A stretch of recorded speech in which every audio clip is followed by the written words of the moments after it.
I'm Charles Shepard, and I'm the president and CEO of the Fort Wayne Museum of Art.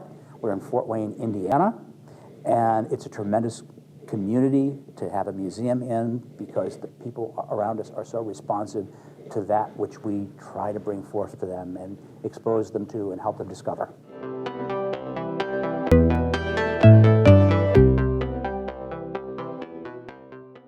Today we're talking about the Out of Print show.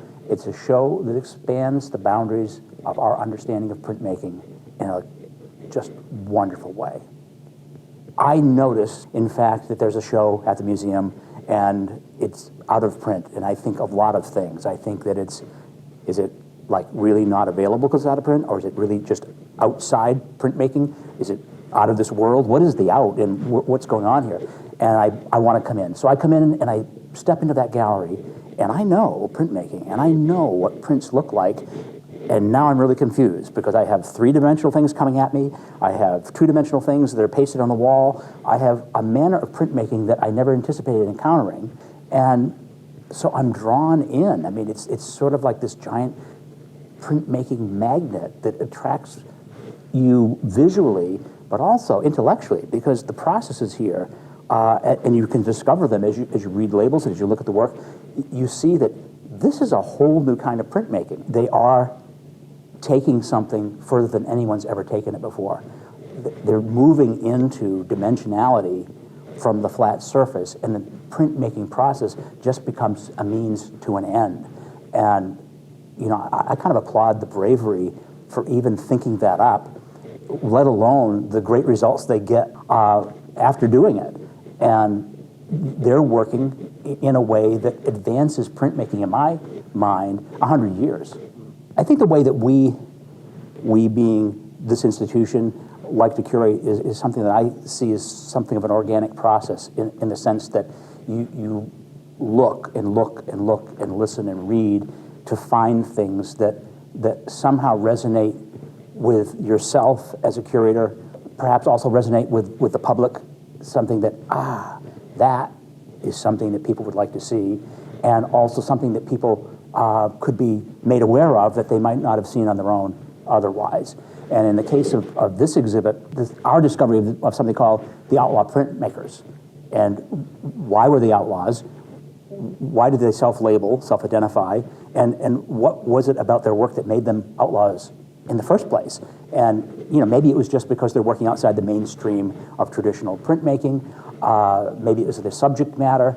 And I think as we explored them in this organic process, those people maintained our interest, but I think they raised the idea that actually, what about people that haven't self-identified as outlaw printmakers who still are outside the mainstream? And that, I think, became very attractive to explore.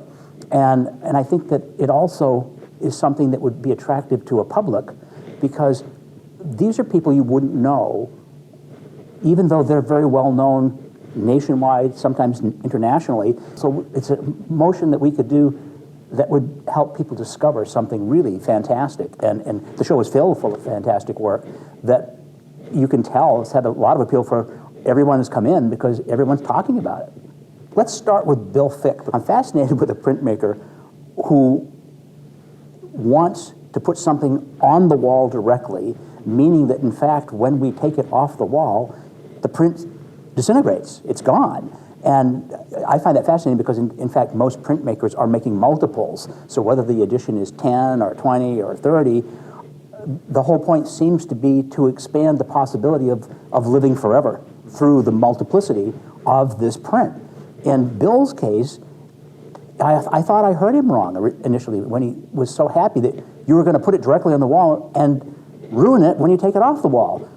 Wow, that's pretty fantastic. It also makes me, as an audience member, think, I better get in and see this because this is a pretty fantastic bit of imagery, which it is. I mean, it's you know, kind of on hyperdrive. And yet, if I don't see it now, I'll never see it again. I might see a version of it, but I'll never see that again. So that became, you know, very interesting to me and remains interesting to me. A second person, Crystal Wagner. Is it sculpture? Is it printmaking?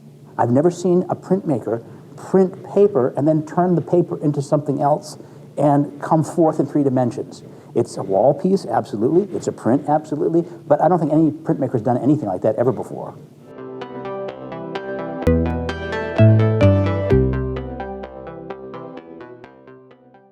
My name is Joseph Zimmerman, and I am the adjunct curator of New Contemporary Arts at the Florida Museum of Art. Ravi Zupa is one of the artists in this exhibition, and what he did for it was not only did he go into the realm of pushing the subject matter itself, which has to do with police violence and things of that matter, but then he went ahead, and the way that he executed it was he used a parking pylon, which is used during police investigations, open it up, and carve into that to make his relief cuts. I would definitely say that Ravi Zupa used non-traditional printing techniques to make his pieces. Morning Breath is a screen printing team out of Brooklyn, New York. It consists of Doug Cunningham and Jason Noto that have been working together since the mid-90s and really start taking seed in the art world, though, in the early 2000s. They went from graphic design for, MTV and things like that into actually more of the art world, and they've done prints from everything to on wood to large mural size with some of their printing techniques. I would say that they are taking the language of advertising and subverting it into art. And they've taken that technique across that boundary. And the great thing with them is that they make it affordable to get into people's houses too, Morning Breath is located in the Dumbo district, and they've been in and around that area for the last decade. They've moved, but they have probably one of the most awesome studios, and probably one of a little bit of the oddest, because they have no running water in their studio. They have to clean out all their screens with a power washer and moving 5-gallon buckets of water to and from their washout booth. Their studio is like a Swiss Army knife. This exhibition runs from March 19th to May 29th, located at 311 East Main Street, Fort Wayne, Indiana.